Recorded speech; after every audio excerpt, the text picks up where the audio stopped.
February 24ರಂದು ಕಾರ್ಮಿಕ ವಲಯ ಕಾರ್ಯಾಗಾರ.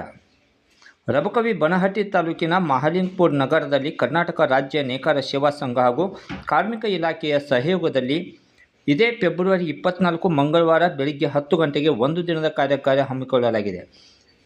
ಅಸಂಘಟಿತ ವಲಯಗಳಲ್ಲಿ ಕಾರ್ಮಿಕರಾಗಿ ಕೆಲಸ ಮಾಡುತ್ತಿರುವ ನೇಕಾರ, ಕಮ್ಮಾರ, ಕುಂಬಾರ, ಚಮ್ಮಾರ, ಟೇಲರ್, ಬೀದಿ ವ್ಯಾಪಾರಸ್ಥರು ಸೇರಿದಂತೆ ವಿವಿಧ ವಲಯಗಳಲ್ಲಿ ಕಾರ್ಯನಿರ್ವಹಿಸುತ್ತಿರುವವರಿಗೆ ನೋಂದಣಿ ಅಭಿಯಾನವನ್ನು ಕಾರ್ಮಿಕ ಇಲಾಖೆ ಆರಂಭಿಸಿದ್ದು, ಈ ಸುವರ್ಣ ಅವಕಾಶದ ಸದುಪಯೋಗ ಪಡೆದುಕೊಳ್ಳಲು ಕಾರ್ಯಾಗಾರಕ್ಕೆ ಹೆಚ್ಚಿನ ಸಂಖ್ಯೆಯಲ್ಲಿ ಬರಬೇಕೆಂದು ನೇಕಾರ ರಾಜ್ಯಾಧ್ಯಕ್ಷ ಶಿವಲಿಂಗ ತಿರ್ಕಿ ತಿಳಿಸಿದ್ದಾರೆ.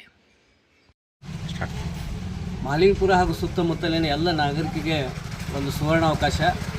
ಏನು ಅಸಂಘಟಿತ ವಲಯದೊಳಗೆ ನೇಕಾರರು, ಕಮ್ಮಾರರು, ಕುಂಬಾರರು, ಬೀದಿ ವ್ಯಾಪಾರಸ್ಥರು, ಟೇಲರ್ಗಳು, ಚಮ್ಮಾರರು, ಅನೇಕ ರೀತಿಯ ಏನು ಕಾರ್ಮಿಕರ ಕೆಲಸವನ್ನು ಮಾಡ್ತೀರಿ ಅವರೆಲ್ಲರಿಗೂ ಕೂಡ ನೋಂದಣಿ ಅಭಿಯಾನ ಜೊತೆಗೆ ಕಾರ್ಡ್ ವಿತರಣೆಗಳು, ಈಗಾಗಲೇ ಬಂದಿರುವಂಥ ಕಾರ್ಡ್ಗಳನ್ನು ವಿತರಣೆ ಮಾಡೋದು, ಅದರ ಜೊತೆಗೇನ ಪ್ರತಿ ತಿಂಗಳ ಮಾಸಾಸನದ ಒಂದು ಪಿಂಚಣಿ ಒಂದು ಯೋಜನೆ ಕೂಡ ಅದರಲ್ಲಿ ಬಂದೈತಿ.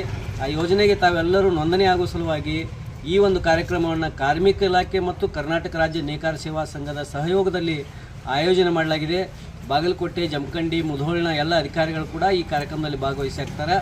ದಿನಾಂಕ 24 ಮಂಗಳವಾರ ಬೆಳಗ್ಗೆ 10 ಗಂಟೆಗೆ ತಾವೆಲ್ಲರೂ ಕೂಡ ಈ ಒಂದು ಕಾರ್ಯಕ್ರಮದಲ್ಲಿ ಬಹುಸಂಖ್ಯೆಯಲ್ಲಿ ಭಾಗವಹಿಸಿ ಅದರ ಸದುಪಯೋಗವನ್ನು ಮಾಡ್ಕೋಬೇಕು ಅಂತೇಳಿ ಕರ್ನಾಟಕ ರಾಜ್ಯ ನೇಕಾರ ಸೇವಾ ಸಂಘದಿಂದ ಎಲ್ಲ ಕಾರ್ಮಿಕರಲ್ಲಿ ಕೂಡ ವಿನಂತಿಯನ್ನು ಮಾಡ್ಕೋತೀವಿ. ಧನ್ಯವಾದಗಳು.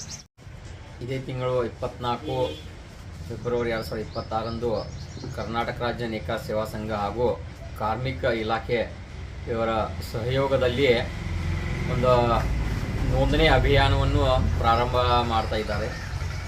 ಏನಿದ ಕಾರ್ಯಕ್ರಮ ಅಂದರೆ ಈಗಾಗಲೇ ಸಾಕಷ್ಟು ಜನರು ಕಟ್ಟಡ ಕಾರ್ಮಿಕ ಅಸಂಘಟಿತ ವಲಯದಾಗ ಇರೋಂಥ ಕಾರ್ಮಿಕರಿಗೆ ಕಾರ್ಡ ವಿತರಣೆ ಮಾಡೋದು ಹಾಗೂ ಯಾರು ನೋಂದಣಿ ಆಗಿಲ್ಲ ಅಂಥವರು ಹೊಸ ಕಾರ್ಡವನ್ನು ಮಾಡೋದು.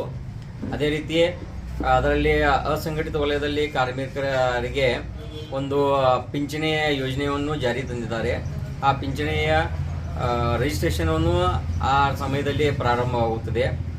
ಇದರಲ್ಲಿ ಮಹಾಲಿಂಗಪುರ ಸುತ್ತಮುತ್ತಲಿನಿರೋಂಥ ನೇಕಾರರು, ಬೀದಿ ವ್ಯಾಪಾರಸ್ಥರು, ಟೇಲರರು, ಹಮಾಲರು, ಹಾಗೆ ಮೆಕ್ಯಾನಿಕಲ್ ಗ್ಯಾರೇಜ್ ಮೆಕ್ಯಾನಿಕಲ್ಗಳು ಹಾಗೂ ಟ್ರಾನ್ಸ್ಪೋರ್ಟ್ ಇಲ್ಲಿ ಕಾರ್ಯನಿರ್ವಹಿಸುತ್ತಿರುವ ಎಲ್ಲ ಸಹಯೋಗಿಗಳು ಇದರಲ್ಲಿ ಪಾಲ್ಗೊಂಡು 24ರಂದು ಈ ಕಾರ್ಯಕ್ರಮಕ್ಕೆ ಎಲ್ಲರೂ ದೊಡ್ಡ ಪ್ರಮಾಣದಲ್ಲಿ ಬಂದು ಸಹಕರಿಸಬೇಕಾಗಿ ವಿನಂತಿ.